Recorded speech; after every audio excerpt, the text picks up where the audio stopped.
تشرفنا بزيارة مركز محمدي مختبر محمدي لفحوصات الدم في باكستان كراچي، ولنا الشرف أن نجد هذا التطور العلمي لخدمة الناس. أشكر العاملين في هذا المختبر من الاختصاصيين وكذلك كل العاملين والجهات الساندة والمؤسسين. أسأل الله سبحانه وتعالى أن يوفقهم لخدمة الناس في كل مكان. وفرحت عندما وجدت فروعا كثيرة لهذا المركز، وهذا المختبر تقدم الخدمات لآلاف المحتاجين من الدم، وخصوصا مرضى الثلاسيميا وغيرها من أمراض الدم.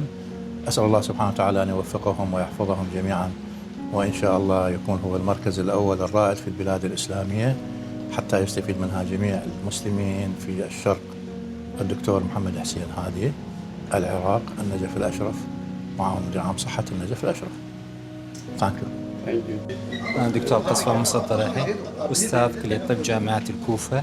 أتينا هنا باكستان بدعوة خاصة من الأخ الفاضل الحاج أمين.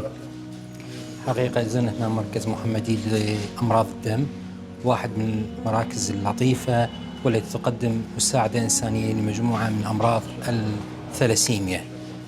فرح جدا بلقاء الأخوان الأطباء من الاختصاص، وحقيقة فرح بكثرة الفروع والتعاون الموجود في هذا المكان. أتمنى لهم الخير والتوسع في هذا العمل الخيري. شكرا جزيلا.